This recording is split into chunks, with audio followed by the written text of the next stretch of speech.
Aujourd'hui nous sommes le... Je sais même pas. Nous sommes lundi. Je sais même pas. 21. Eh oui, déjà bon temps. Là je suis parti un peu plus tôt parce que faut s'adapter. Il faut s'adapter à la saison. Et puis mon téléphone réagit mal à la faible luminosité. Donc j'ai peut-être trouvé un portable d'occasion qui sera plus performant pour la vidéo.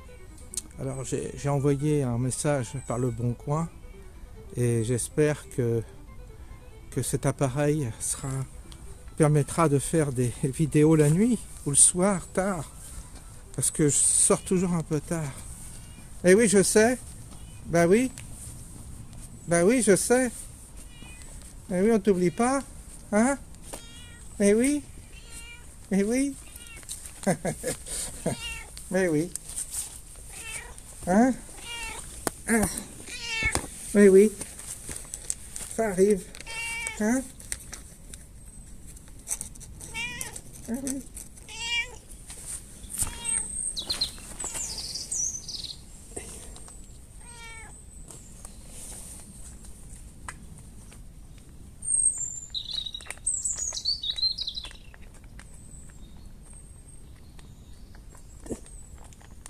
Il y en a qui ont des chats, et quand ils entendent miauler cannelle, ils réagissent aussi. Ils disent, oh bah c'est l'heure de manger. Ça communique dans les maisons. Comme ça la vidéo elle sert aussi pour les chats. Voilà. Bon bah voilà, hein. Comme toujours. On se régale. Ah, quelqu'un? Quelque chose? Ah non. C'est quoi? C'est quoi?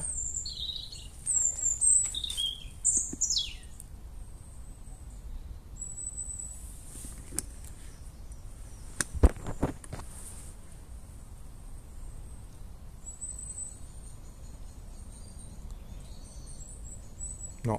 Je pensais qu'il y aurait un animal. Mais non. Bon bah allez. On est reparti pour une promenade. Une séance de marche. Alors il fait doux aujourd'hui. Hein. Wow. Vraiment doux. Bon, j'ai mis la belle casquette de Trump aujourd'hui. Comme ça, au moins, on affiche la couleur. Ouais, vous avez vu? Voilà, bah écoutez, hein, dans 15 jours, on sera fixé. On va voir comment tout ça évolue, comment la situation... difficile de faire des pronostics. Difficile de faire des pronostics, difficile de faire des prévisions. Tant il y a... Tant s'entremêlent tous ces fils, je dirais tous ces fils temporels, tout ça se mêle et on ne sait pas si ce que ça va vraiment, sur quoi ça va aboutir, sur quoi ça va déboucher. Nous, on a l'impression qu'on touche de plus en plus le fond. Hein, je vais regarder parce qu'il y a comme un... C'est le contre-jour qui fait ça. Oui, bah oui. On est... On n'est pas au bout de nos peines en France, ça c'est sûr. On n'est pas au bout de nos peines. On traverse une séquence de folie. Une séquence où il y a de quoi perdre pied. Tant. Tout est ubuesque. Tout est complètement fou, quoi. Les agressions,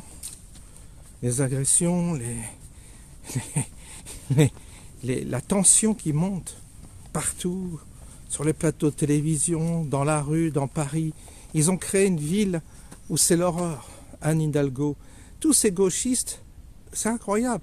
Mais là où ils opèrent, là où ils passent, c'est l'enfer.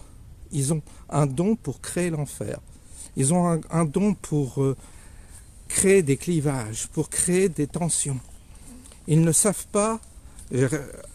D'ailleurs, vous avez vu, c'est la gauche qui va en guerre à travers l'histoire. C'est surtout la gauche qui est toujours va en guerre. C'est elle qui était colonialiste, c'est elle qui veut apporter la vérité au monde entier au prix de mort.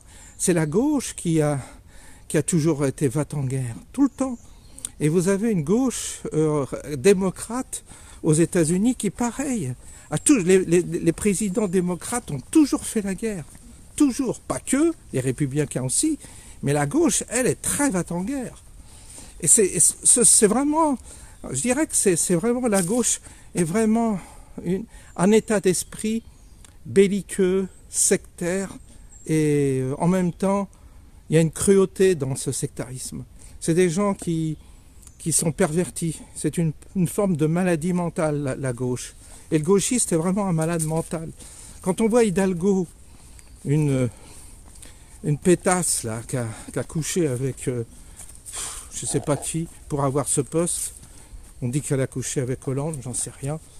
Mais quand on voit cette pétasse, le mal qu'elle a fait à Paris, mais c'est terrible. Et des gens donnent des voix, c'est ça qui est incroyable, l'aveuglement. Alors les cyclistes, les deux roues, les piétons, les voitures, ça y est, ils ont créé une haine entre piétons, cyclistes, trottinettes et voitures. Ça y est, ils ont créé un climat de haine, ce qui fait que même entre cyclistes, ils se foutent sur la gueule. J'ai vu des séquences sur X où ils se tapent, même entre eux, les cyclistes. Ils sont nerveux, ils sont agressifs. Pourquoi ? Parce qu'ils ont l'impression d'être détenteurs de la morale, du bien. Ce sont des fanatiques. Et rien n'est pire que quelqu'un qui pense être détenteur du bien, détenteur de la vérité. Et le cycliste, c'est l'écolo, vous comprenez ?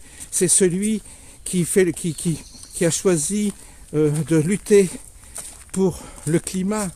Alors, fort de cette armure qu'il a de guerrier blanc, de chevalier blanc contre l'ennemi pollueur automobiliste, il devient arrogant.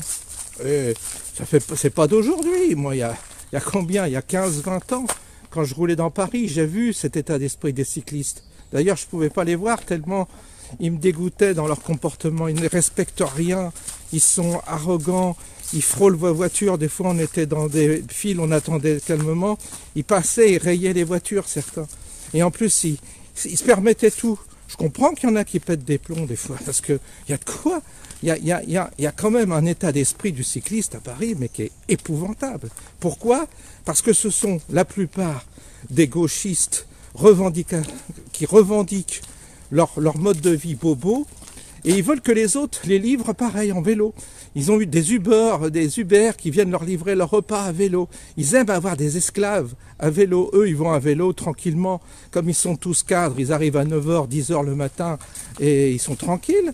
Tandis qu'ils voudraient que les artisans viennent travailler à Paris à vélo. Ils voudraient que les restaurants soient... ils aiment avoir des restaurants, ils aiment avoir des plaisirs, mais il faudrait que tous les petits salariés, les moins que rien, les sans-dents, ils aimeraient, les bobos, que tous ces gens-là restent en périphérie, surtout vivent en périphérie, et quand on pénètre dans la sacro-sainte ville lumière, eh bien, tout le monde au vélo, les artisans, les commerçants, tout le monde vient en vélo, et puis avec des charrettes, je ne sais pas. C'est leur rêve. Ils ne supportent plus la voiture. Ils ne comprennent pas le rôle de la voiture, du véhicule. C'est le prolo qui prend la voiture. Ils ont une détestation du prolo, ces gens, mais vous ne pouvez pas vous imaginer. Vous ne pouvez pas vous imaginer. Alors, vraiment, cette race de cons, franchement, je ne les plains pas parce que, comment dire, un jour, j'espère qu'ils auront ce qu'ils méritent. J'espère que, moi, je compte sur la banlieue, c'est-à-dire les bonnes racailles, là, qui n'ont rien à branler, qui n'ont aucun scrupule. J'espère qu'un jour, ils vont leur faire la peau. Que toutes ces racailles qui n'attendent que ça vont leur tomber sur le dos et vont éradiquer ces imbéciles qui nous pourrissent la vie, qui pourrissent la vie à tout le monde. Paris est devenu insupportable. On peut plus. Vous savez que sur le plan médical, il y a des gens parce qu'il y a encore des grands hôpitaux, il y a encore des établissements, des professeurs de grande renommée qui travaillent à Paris.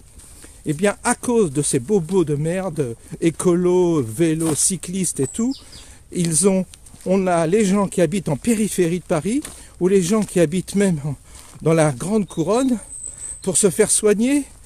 Ils ne peuvent pas prendre les transports en commun pour faire des examens, parce qu'ils sont eux-mêmes parfois handicapés, tout ça. Donc, ils prennent des taxis ou des voitures qui les conduisent à Paris, mais ils mettent un temps fou. Vous avez, moi j'ai connu quelqu'un qui est allé pour une visite à Pompidou.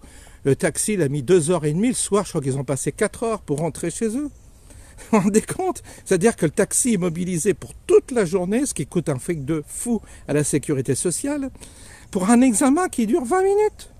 À l'hôpital Georges Pompidou, c'est un exemple. Elle venait de Seine-et-Marne, cette personne, mais c'est comme ça partout. Donc vous ne pouvez plus aller vous faire soigner à Paris parce que vous êtes paralysé par cette politique de la circulation qui est devenue impossible pour ceux qui vivent à l'extérieur. Donc il y a ces mêmes gauchistes, ces mêmes bobos gauchistes pro-migrants, ils sont anti-populaires, ils sont antidémocratiques parce qu'ils, par leur comportement et par leur loi, ils font de leur ville une forme de forteresse où vous, de l'extérieur, le prolo qui veut se faire soigner, le prolo qui veut aller à Paris pour une raison ou pour une autre, souvent pour une raison médicale, aujourd'hui on n'y va que pour ça, il ne peut plus y aller, il ne peut plus se faire soigner. Ils ont réussi le coup de maître d'être plus élitiste qu'une société hyper capitaliste où tout est basé sur l'argent. Parce que là aussi c'est basé sur l'argent aussi avec ces gens-là. Non, je peux vous dire que vraiment, s'il y a vraiment une catégorie de la population que j'exècre en premier, ce sont ces bobos, écolos, cyclistes, toute cette merde, comme je dis, tous ces branquignoles qui ont réussi à pourrir toutes les villes et la vie de tous les prolos qui bossent encore pour eux. Il faudrait qu'il y ait un jour un grand mouvement de tous ces prolos afin qu'ils refusent de pénétrer dans la capitale, qu'il n'y ait plus de restaurants, qu'il n'y ait plus d'alimentation, qu'il n'y ait même plus de sécurité, que les flics n'aient plus à Paris, qu'on les laisse avec leurs migrants, avec leurs racailles qu'ils aiment tant. Parce que là, je vois qu'il y a des cars qui arrivent dans les campagnes. Il y a un car de migrants qui est arrivé il n'y a pas longtemps, pas très loin d'ici. Donc ils veulent des migrants, mais pas chez eux. Ils nous les envoient après. Et ils disent, venez et allez pourrir la vie de ceux qui sont à la campagne. En plus. Et jusqu'à quand les Français vont accepter ça? Jusqu'à quand les Français vont comprendre? Jusqu'à quand les Français vont avoir ce discernement de comprendre qu'on se fout de leur gueule, que ceux qui se foutent de leur gueule, c'est cette bande de cons qu'on a mis au pouvoir dans ces grandes villes. Regardez le maire de Bordeaux, la gueule déjà, regardez sa gueule de con, regardez cette gueule qu'il a, cette face de merde qu'il a, et ce type-là, il a rendu sa ville impossible à vivre, en important toute la merde du monde, parce qu'ils aiment la merde, ils aiment les délinquants. Mais par contre, le prolo qui bosse, qui paie ses impôts, il faut le taxer au maximum. Par contre, sur les lois de la sécurité routière, ils sont intraitables. Le type qui viole, c'est pas un problème, c'est culturel, faut le comprendre. Mais le petit prolo qui roule à 50 à l'heure dans Paris, dans une rue à 30, il se fait retirer 2 points ou 1 point, il s'en prend plein la tronche, il se prend une prude, et ils veulent encore que ces gens-là aillent travailler à Paris. Il faut arrêter de travailler à Paris. Il ne faut plus que le prolo lèche le cul de ces cons, il faut les laisser dans leur merde, sans alimentation, sans soins. Il faut que les gens quittent les grandes capitales comme ça, les capitales de bobos, il faut les laisser dans leur crotte. De toute façon, ils sont ignorants concernant, ils savent pas cuisiner, ils savent pas bricoler, ils sont inaptes à se débrouiller par eux-mêmes. Ils ont besoin autour d'eux toujours qu'on les aide, qu'on les dépanne. Ils sont même pas capables de remplacer une ampoule, certains. Donc j'ai vu des trucs incroyables des fois, même un joint de robinet, ils savent pas faire. Et donc évidemment, il y en a qui en profitent et ils ont raison. Il faut les taxer au maximum, les Parisiens. Il faut taxer tous ces gens qui vivent dans ces centres-villes et qui ont voté pour ces guignols qu'on voit aujourd'hui empoisonner la vie. Il faut qu'ils payent le maximum. Il faut que l'artisan, quand il va à Paris, dit « je viens, mais je prends 2000 balles pour mon déplacement ». Il faut les faire raquer, ces cons-là, parce qu'ils le méritent, parce qu'ils méritent que ça. Ils ne méritent que ça. Tant il y a une bêtise dans ce monde-là. Il faut qu'ils payent, il faut qu'il y ait de la délinquance dans les grandes villes. Il faut que les migrants, tous ceux qui arrivent chez nous avec le couteau entre les dents, il faut qu'ils aillent se faire tous ces bobos-là, qui les volent, qui en réclament, parce que ceux qui en ne veulent pas, c'est des sales fascistes. Bah, prenez-les chez vous, accueillez-les chez vous. On en revient toujours au même, toujours au même. Alors vous savez, là, ils ont pleuré sur un cycliste qui s'est fait écraser, certainement par un mec, un gros con, c'est sûr, parce qu'il faut être con pour écraser un cycliste, c'est vraiment bête. Et encore, il faudra voir les circonstances, mais là, ils en font ils ont récupéré ça d'une manière, mais ils en ont fait ils vont en faire un martyr, le martyr des cyclistes, le martyr des pistes cyclables. Mais ils sont dingues. Philippines, ils en avaient rien à foutre. Hidalgo, Philippines, dans la mesure où tu es tué par un migrant en OQTF, c'est normal, il faut pas en parler. Mais quand un cycliste est tué par un mec qui conduit un SUV, alors là, il faut en faire toute une histoire. Mais il n'y a pas pire que cette race de gens-là. Il n'y a pas pire. Ils sont une mentalité de merde, mais je peux plus les supporter. Je peux plus les voir. Ils nous ont foutus dans la merde, de A jusqu'à Z. J'ai vécu avec eux. Je les ai approchés de près. Et ils sont insupportables. Ils ont des mentalités insupportables. Ils savent tout, surtout. Ils sont détenteurs de tout. Ils sont feignants, ils bossent pas, il faut les voir, ils sont tous dans les administrations, dans des trucs où ça glande du matin jusqu'au soir. Et ils se font des salaires de 3-4 000 nets par mois. Et ils sont dans les syndicats, ils sont de réunion en réunion à refaire le monde, à lutter pour la régularisation des sans-papiers, etc. Je les connais, j'ai été avec eux. Et je peux vous dire que vraiment, c'est une race de cons. Vraiment, ce sont des races de cons. Et malheureusement, on les subit. On subit leur mentalité. On subit parce qu'ils ont des postes à pouvoir. Ils ont des postes pour emmerder les gens. Ils ont des postes pour contrôler, emmerder les seuls qui travaillent encore en France. Jamais ils s'attaquent à ceux qui sont vraiment voyous. Jamais ils s'attaquent vraiment à ceux qui puisent les richesses de la France et les détournent. Non, ils ne s'attaquent qu'à ceux qui bossent encore. Ils sont très exigeants avec le petit prolo, très exigeants avec le petit artisan, très exigeants avec le petit agriculteur. Ils sont là toujours à contrôler, surveiller le petit qui bosse. Mais par contre, ils sont là à réclamer que d'autres migrants arrivent, que d'autres migrants soient régularisés. Ils veulent le regroupement familial, ils veulent tout ça, et là, ils sont prêts à donner, à tout donner, surtout à eux, à ce qu'ils se fassent soigner en priorité. Mais vous, le petit Français, vous ne valez rien, vous êtes bon qu'à raquer, vous êtes bon qu'à être pénalisé, marginalisé, vous êtes bon qu'à être pris pour des cons, car le mépris, ils ont un mépris pour vous, mais vous ne pouvez pas vous imaginer. Il y a un mépris de classe parmi cette population, mais c'est épouvantable. Ils ont un mépris de classe dont vous ne pouvez pas imaginer. Vous ne pouvez pas imaginer jusqu'à quel point ils vous méprisent.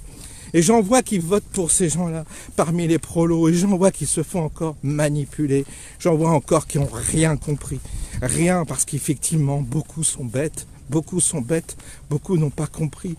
Et c'est vrai que des fois, je me dis, les bobos, ils ont raison de les prendre pour des cons, parce que c'est vrai que le peuple, ça fait longtemps qu'il aurait dû réagir, ça fait longtemps qu'il aurait dû comprendre, au lieu de se laisser manipuler, berner, comme il s'est fait manipuler, berner jusqu'à présent. Quand je vois certains, ici même, dans les campagnes, qui disaient « Oh mais moi, j'ai vu des petits employés, des petits maires, des rien du tout, qui disaient « Oh mais moi je voterai pour faire bien, oh mais moi je voterai jamais Rassemblement National. » Tu votes quoi? Tu voteras pour qui? Tu votes pour ceux qui te crachent à la gueule, et là tu dis rien, tu te couches. Bah, ces gens-là, ils ont été mis de côté, oui. Ils ont été virés, c'est pour certains de leur commune. Ils ont été virés, d'autres, ils ont connu la galère parce que ils ont voté pour ceux-là même qui les enfonçaient la tête sous l'eau. Ils n'ont pas compris pour qui il fallait voter. Ils n'ont pas compris. Parce qu'ils voulaient, eux, du haut de leur petit statut de classe moyenne, ils voulaient faire semblant d'être comme les bobos parisiens, être aussi intelligents. Ah, puis si vous aviez parmi vos amis des homos, si vous aviez parmi vos amis un black, un arabe, c'était le top, ça faisait bien, comprenez. Nous, on n'est pas intolérants, on tolère tout, donc vous avez toujours les homos amis qui servent de caution pour dire, vous voyez, moi je suis ouvert, je suis bien avec les homos. J'ai toujours l'arabe pour dire je suis pas raciste. Il y a un black pour dire ah bah j'aime l'Afrique.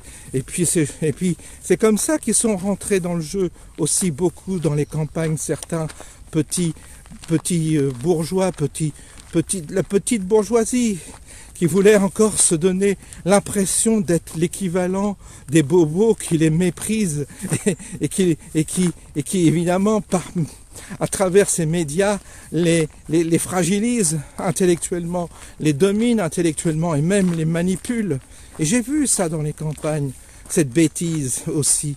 Donc on n'en est pas, je vous assure, on n'est pas sorti. Il faut vraiment, vraiment, vraiment, si vous voulez, aujourd'hui, il faut pas avoir de scrupules à décaper les gens. Il faut les décaper, il faut les prendre, il faut leur dire en face ce qu'il en est. Il faut arriver à dire aux gens, à la population, voilà, les causes que les effets que tu subis aujourd'hui sont les causes. Il faut que tu vois, tu réfléchisses aux causes et tu as chéri les causes qui produisent les effets dont tu te plains aujourd'hui. C'est ça qu'il faut leur dire. Dire, vous avez entretenu ce système, vous l'avez voulu. Eh bien aujourd'hui, voilà ce qui vous arrive. Et il faut aucune complaisance et aucune clémence par rapport à ce que j'appelle la bêtise. La bêtise, c'est ceux qui n'ont pas compris. C'est l'arrogance, c'est cet état d'esprit qui ne veut pas comprendre qu'on l'a manipulé. Et ça, en campagne, il y en a encore beaucoup de gens qui n'ont pas compris qu'on les prenait pour des cons. Il y en a encore beaucoup. Eh bien, il faut qu'ils dégustent, ces gens-là. Il faut que tous ceux qui n'ont pas compris, il faut qu'ils mangent encore. Ils ont besoin de manger. Et tant qu'ils n'auront pas compris, il faut qu'ils mangent. Et ils vont manger. Parce que là, c'est pas fini. C'est pas fini, ça va continuer.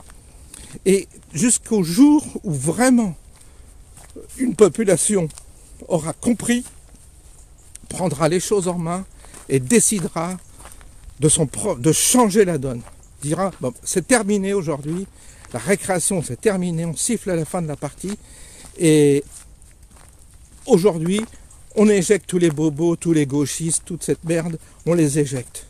On les éjecte, on n'en veut plus.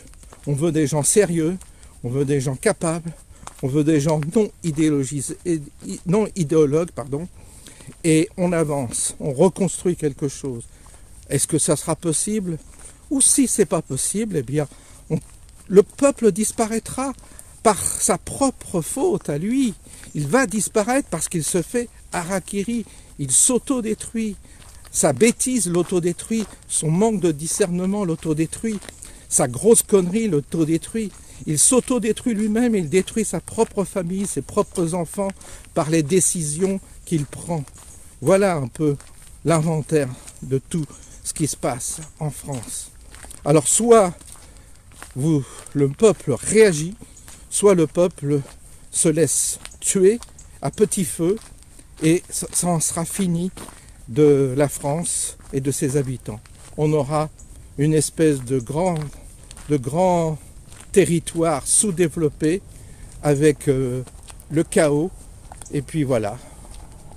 Voilà ce qui nous attend.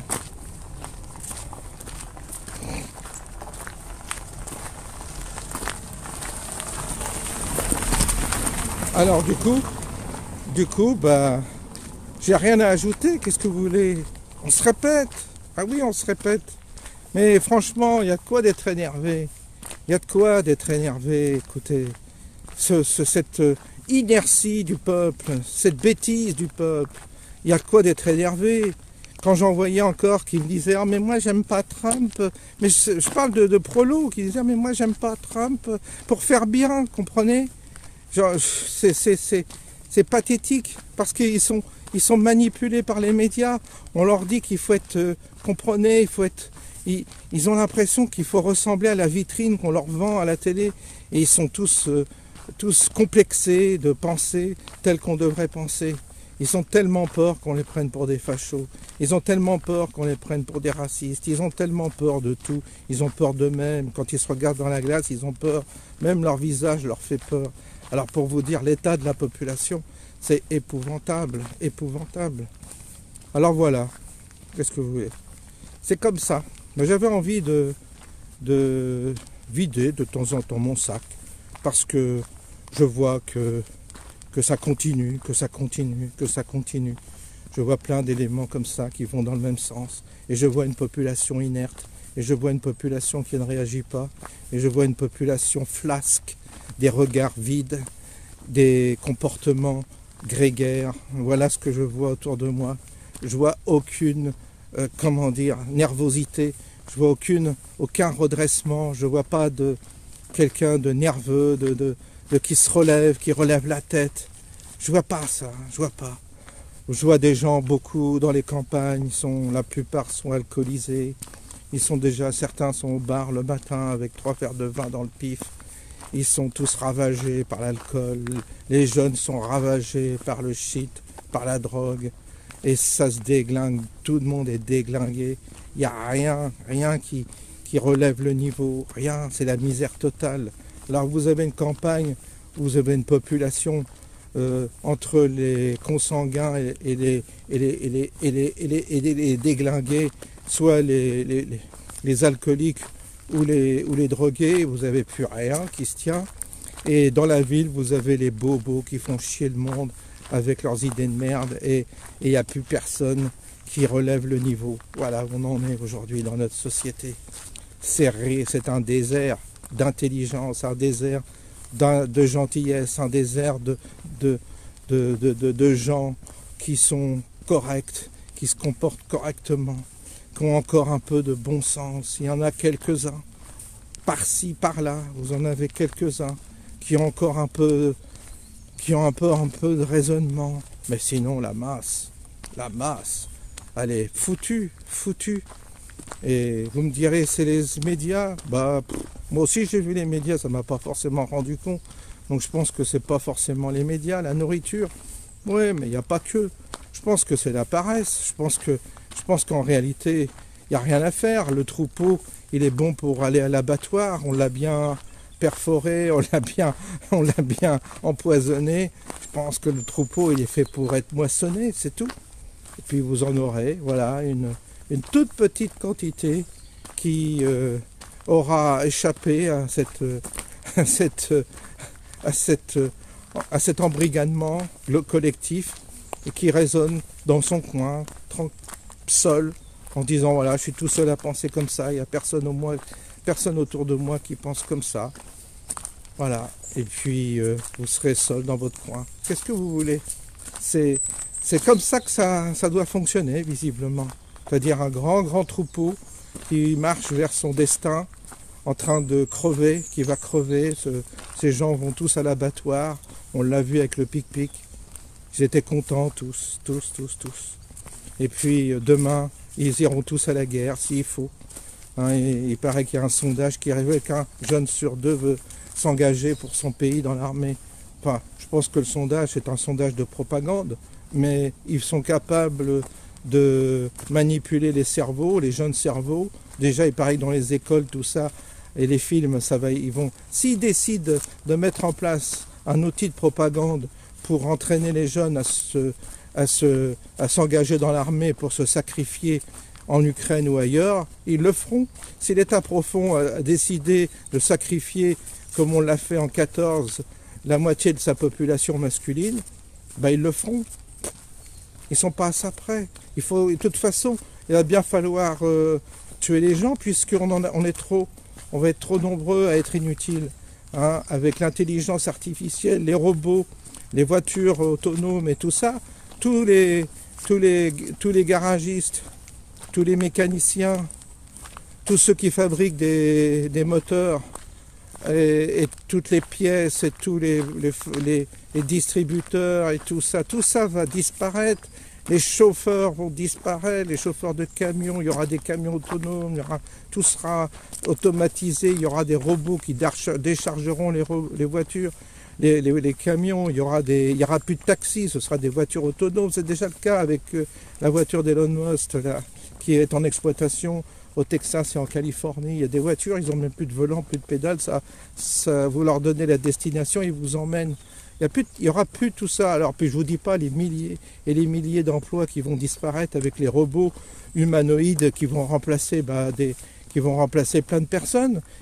Pour les champs, on prendra des robots pour cultiver, pour faire la circulation, pour j'en sais rien, pour opérer peut-être aussi, pour soigner, pour tout faire, quoi. L'homme sert plus à rien. L'homme ne sert plus à rien. Avec l'intelligence artificielle et la robotique, l'humain ne sert plus à rien. Donc on y va. Donc il faudra bien inventer des procédés pour éliminer les 7 milliards d'habitants sur Terre. On en regarde 500 millions comme ils avaient prévu.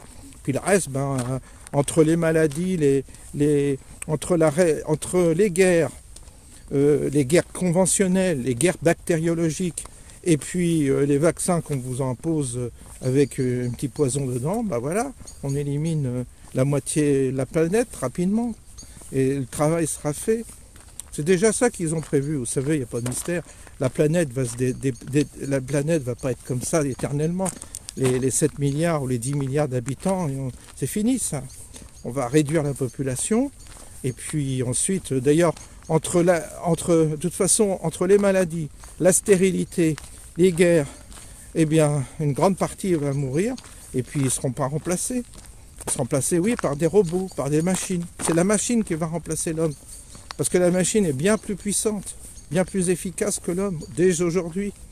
Et vous allez voir, dans 5 ans, il y aura une révolution énorme dans le domaine de l'industrie, du service et tout ça. Vous n'avez pas idée de la puissance de l'évolution qui est en train de se faire au niveau informatique. J'ai un ami, il m'a dit dans 30 ans, il y a déjà, pas dans 30 ans, dans 5 ans, des milliers d'emplois vont être supprimés sur la Terre. Avec cette intelligence artificielle qui coûtera rien, C'est une révolution terrible.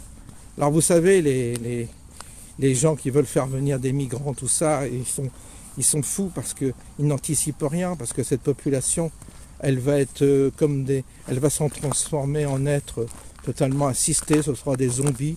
Comme ils n'ont rien dans le cerveau, en plus ils serviront à rien. Et ils vivront de crapulerie, ils essaieront de voler, mais quand il n'y aura plus à voler, ça sera un Mad Max global. Et puis, comme dans le film Elysium, vous aurez une petite élite de la population qui aura l'argent et le pouvoir, qui iront vivre sur une planète soit artificielle, soit un monde particulièrement protégé, ou des endroits très très protégés, où il y aura le grand confort, il y aura tout ce qu'il faut, et puis la masse qui restera vivra voilà, comme ça à la dérive dans des zones totalement chaotiques, ténébreuses, et où ça sera l'anarchie totale, les mafias, les gangs, tout ça. Et c'est déjà, on y vient, regardez Marseille, regardez Grenoble, regardez, ça devient des zones de non-droit où c'est déjà Mad Max quasiment, c'est déjà la terreur pour les petites gens, tout ça. On y est déjà, on y est. Tout ça, c'est de la science-fiction qui va être auto-réalisatrice. Voilà le monde dans lequel on va si la population ne comprend pas, ne réagit pas, ne se dote pas de gens capables justement d'un pouvoir qui leur permettrait de gérer tout cela autrement et de ne pas se laisser embarquer dans cette folie dans laquelle l'humanité est actuellement en train de s'embarquer. Une folie mais inouïe, une folie inouïe. Voilà, bah oui, il fait nuit. Avec mon prochain téléphone, peut-être on aura une meilleure qualité, voyez. Bon, bah je vous souhaite une bonne nuit et je vous dis à bientôt.